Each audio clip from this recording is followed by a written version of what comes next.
అదరగొట్టే కారం రంగు రుచి ఆచి కారం పొడి. బంగ్లాదేశ్ పాకిస్తాన్ ఒక్కటయ్యాయి. క్రికెట్ బోర్డుకు సంబంధించినటువంటి అంశంలో బంగ్లాదేశ్ చేస్తున్నటువంటి అలిగేషన్కి మద్దతు ఇచ్చి పాకిస్తాన్ ఇప్పుడు దానికి ఓటేసింది కూడా. ఐసీసీ కౌన్సిల్లో నిన్న ఓటింగ్ జరిగింది. ఏదైతే బంగ్లాదేశ్ క్రికెట్ బోర్డు మేము వరల్డ్ కప్ ఇక T20 వరల్డ్ కప్ భారత్లో ఆడడం, ప్రత్యామ్నాయ వేదిక శ్రీలంకలో మాకు కావాలని చెప్పేసి గత కొన్ని రోజులుగా అలిగేషన్ పెడుతున్న సంగతి మనం చూసాం.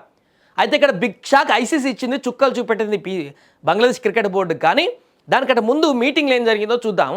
నిన్న వీడియో కాన్ఫరెన్స్లో ఐసీసీ మీటింగ్ అరేంజ్ చేసింది. బంగ్లాదేశ్ తీసుకొచ్చినటువంటి అలిగేషన్ మీద భారత్లో మేము ఆడడం సేఫ్గా లేదు మా ప్లేయర్స్ కంటూ కూడా అలిగేషన్ తీసుకొచ్చి మా వేదిక మార్చాలని చెప్పేసి ఒక అలిగేషన్ తీసుకొచ్చింది. దీనికి సంబంధించి ఐసీసీ తన యొక్క రూల్ ప్రకారం అన్ని సభ్య దేశాలతోటి ఓటింగ్ నిర్వహించింది నిన్న. దాంట్లో 14 దేశాలు ఓటింగ్లో పాల్గొంటే 14లో 12 దేశాలు బంగ్లాదేశ్ చేసినటువంటి అలిగేషన్ కొట్టిపారేశాయి. ప్రత్యామ్నాయ వేదిక మార్చాలంటూ బంగ్లాదేశ్ చెప్పినటువంటి సేఫ్టీ లేదు, ఇక్కడ ప్రత్యామ్నాయ మార్గాలు మాకు కావాలి, వేరే దేశంలో ఆడతామనే దానికి అపోజ్ చేస్తూ ఇది కుదరదు, అలాంటి పని లేదంటూ కూడా బీసీసీఐకి మద్దతుగా 12 దేశాలు మద్దతు తెలిపాయి. ఇక 2 దేశాలు బంగ్లాదేశ్ చెప్పినటువంటి అలిగేషన్కి సపోర్ట్ చేస్తూ నిర్ణయం తీసుకుంది. ఒకటి ఆబ్వియస్గా బంగ్లాదేశ్ క్రికెట్ బోర్డు తనకు తాను ఓటేసుకుంటుంది. ఇంకొకరు ఎవరు అని చూస్తే పాకిస్తాన్. అక్కడ పాకిస్తాన్ బంగ్లాదేశ్కు మద్దతుగా అసలు ఏం జరిగిందో ఏంటనేది వాళ్ళకు కూడా తెలియదు క్లియర్గా. ఇదే అదునుగా అవకాశం అని చెప్పేసి భారత్ మీద అక్కసు వెళ్ళగట్టుకోవడం కోసం, ఎందుకంటే పాకిస్తాన్ పోయి మన క్రికెట్ ఆడట్లేదు, అసలు వాళ్ళతో ఆడడానికి లేదుగా, వాళ్ళని తీసి పడేసాం కదా ఇలా, అది గ్లడ్జ్ పెట్టుకొని బంగ్లాదేశ్ క్రికెట్కి ఇప్పుడు మద్దతు ఇస్తూ బంగ్లాదేశ్ని తమ మీద వేసుకుంటూ మీ మద్దతు ఇస్తున్న బంగ్లాదేశ్కి అసలు అవసరమైతే పాకిస్తాన్లో పెట్టండి బంగ్లాదేశ్ మ్యాచ్లు మేము ఆతిథ్యం ఇస్తామంటూ బిల్డప్లకు పోయి మాట్లాడినటువంటి పరిస్థితి పాకిస్తాన్ నుంచి కనిపించింది నిన్న ఆ మీటింగ్లో. సరే ఏదేమైనా కూడా ఓటింగ్ అయితే జరిగిపోయింది. 14 ఓట్లలో 12 మంది బంగ్లాదేశ్ నిర్ణయాన్ని వ్యతిరేకించాయి. కాబట్టి సచ్చుకుంటా ఇప్పుడు ఐసీసీఐ బంగ్లాదేశ్ క్రికెట్కి చుక్కలు చూపించే నిర్ణయం తీసుకుంది. ఆడితే ఆడండి, లేదంటే వెళ్ళిపోండి, క్లియర్గా మెసేజ్ పంపింది. అది కూడా 48 గంటల్లో మీ డిసిజన్ చెప్పండి. మీ T20 వరల్డ్ కప్లో ఈసారి పాల్గొంటున్నారా లేదా? ఆతిథ్య హక్కులు, ప్రసార హక్కులు ఆల్రెడీ అంతా ఫిక్స్ అయిపోయినాయి, మ్యాచ్ వెన్యూలు అంతా ఫిక్స్ అయిపోయినాయి, అక్కడ ఎలాంటి ఇబ్బంది లేదు.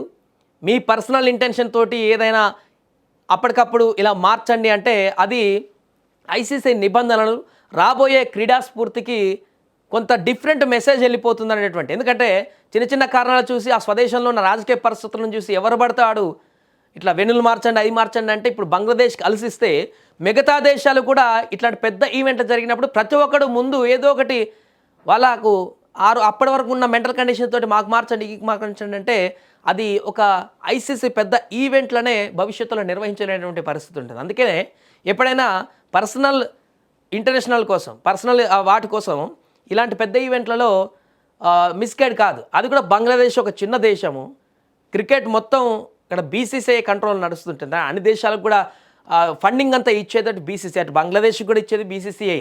వాళ్ళ క్రికెట్ బోర్డు ఈ రోజు వరకు ఆ మాత్రం అన్న ఉందంటే బీసీసీఐ సపోర్ట్ వల్లనే, అది కూడా లేదు వాళ్ళ కనికరం. సరే ఆ విషయం పక్కన పెడితే, అందుకే తీవ్ర ఆగ్రహానికి గురైనటువంటి ఐసీసీ మీరు ఆడితే ఆడండి, లేదంటే నిష్క్రమించండి నిర్మోహమాటంగా చెప్పింది. రిక్వెస్ట్ లేదు, బతిలాడడం లేదు, మీకు మేము సెక్యూరిటీ ఇస్తాం, అదే లేదు, భయపడకండి, అట్లా కాదు ఇట్లా కానీ బుజ్జగింపులు కూడా లేవు. ఎందుకంటే అక్కడ ఆప్షన్ లేదు. భారత్లో సెక్యూరిటీ రీజన్ చెప్పాల్సిన పని ఏముంది? అసలు భారత్ క్రికెటర్లకి బంగ్లాదేశ్ క్రికెటర్లకు వచ్చినటువంటి విభేదం ఏంటి? ఐపీఎల్ లాంటి ఈవెంటు బంగ్లాదేశ్లో ఘోరమైనటువంటి హిందువుల హత్యలు జరుగుతుంటే, బంగ్లాదేశ్లో రాజకీయ అనిశ్చితి నెలకొంటే, అక్కడ భారత్ హిందువుల టార్గెట్గా అనేక రకాల అస్త్రశస్త్రాలు ప్రయోగించి హింసలు పెడుతుంటే, అక్కడున్న క్రికెటర్ని ఈ టైంలో ఒక ప్రైవేట్ ఈవెంట్లో భారత్లో జరిగేటువంటి ఐపీఎల్లో ఆడించడం ఎంతవరకు కరెక్ట్ అని ఇక్కడ ప్రజల నుంచి వచ్చిన డిమాండ్ తట్టుకోలేక ఐపీఎల్ టీం ఆ ఒక్క వ్యక్తిని పంపించేసింది. మా టీంలో మా ఐపీఎల్లో వద్దులే, ఎందుకు ఇది రిస్క్ లాగుంది, అభిమానులు ఆగ్రహంతో ఉన్నారు అంటే అతను ఖండించట్లేదు. కాబట్టి బంగ్లాదేశ్ క్రికెట్ ఎవరు కూడా బంగ్లాదేశ్లో ఇంత దారుణమైనటువంటి హిందువులపైన హత్యలు జరుగుతుంటే ఎవరికి మద్దతు తెలపట్లే. కాబట్టి అలాంటి వ్యక్తులు మన దగ్గరకు వచ్చి మన సొమ్ము తినుకుంటా మన దగ్గర ఆడాల్సిన పరిస్థితి ఏందని ప్రజల నుంచి వచ్చిన డిమాండ్ మేరకు వారిని పంపించేశారు. అదొక ప్రైవేట్ ఈవెంట్ ఐపీఎల్ అనేది. ఐసీసీ అనేది అఫీషియల్ ఈవెంట్, దేశాలకు మధ్య జరిగేటువంటి అఫీషియల్ ఈవెంట్. దానికి లింక్ పెడుతూ మా ప్లేయర్ని వెనక్కి పంపిస్తారా మీరని బంగ్లాదేశ్ క్రికెట్ బోర్డు అదేదో పర్సనల్గా తీసుకొని, అది ఒక దేశమే ప్రాతినిధ్యం వహించేటువంటి క్రీడకి లింకు పెడుతూ వాళ్ళ ఇగోను సాటిస్ఫై చేసుకోవడం కోసం మమ్మల్ని మార్చాలి ఇప్పుడు ప్రత్యామ్నాయం. వేరే దేశంలో ఆడితే మేము ఆడం. ఎవరికి నష్టం? మీకే నష్టం. ఇప్పుడు ఐసీసీ తీవ్రమైనటువంటి నిర్ణయాలు తీసుకోబోతుంది. మీరు ఆడితే ఆడండి, లేకుంటే వెళ్ళిపోండి.